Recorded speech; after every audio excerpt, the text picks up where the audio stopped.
So one of the things that I've read, I don't know if you believe that this is true, but because everything turns out to be debatable among scientists, just like everyone else. But I've read that one of the things that shaped the evolution of our eyes is their shaping to be maximally visually evident to perceivers, right? We're unbelievably good at determining exactly where someone's eyes are pointed.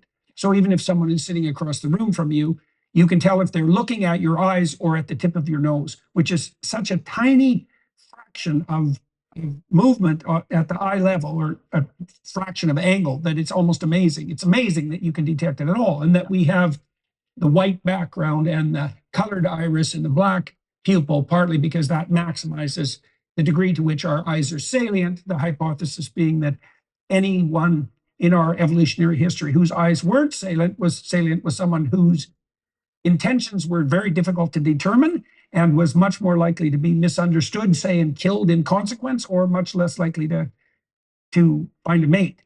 And so our faces have evolved, at least at the level of our perception of the eyes of others, to ensure that we can understand intent. And we do that by inferring attention by looking at eye gaze. And you're making a strong case in your work for the relationship between perception, color vision, and emotion perception.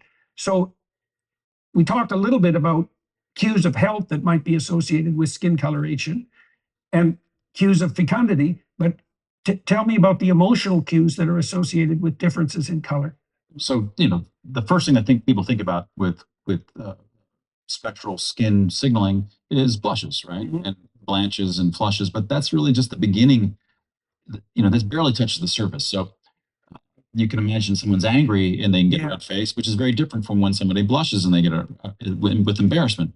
And people actually, if I'm in front of a stage and something happens that's slightly embarrassing, and the audience is over there and I'm looking this way, you actually blush more on the side that's facing the audience. Your body, Oh, in is that fact, right? yeah, this is known. This is a Drummond. Wow. That's a very specific response. Right. So these are strong arguments that these are signals, not just automatic side effects of some kind of implicit side effect with no purpose. Well, that's so complex too, because it opens up the question, like, first of all, not everybody blushes.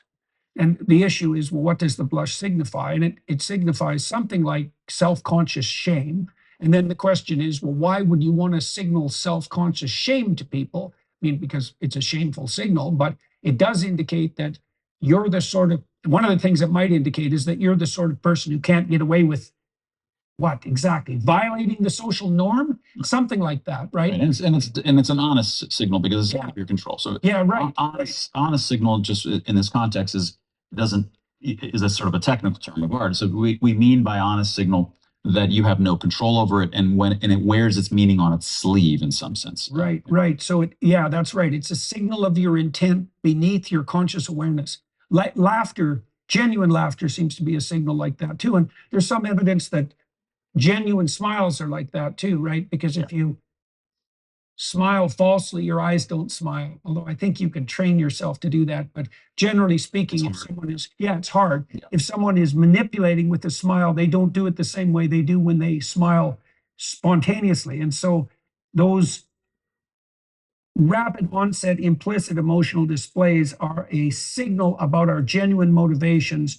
And if those signals are obvious, it's in principle easier for people to read us, and therefore in principle easier for them to engage in trusting negotiations with us. Right. Because we wear our heart on our sleeve. That's right. And so, I mean, other predictions that come out of this, by the way, it should be the case that if this is true, then Open the pod bay doors, Hal.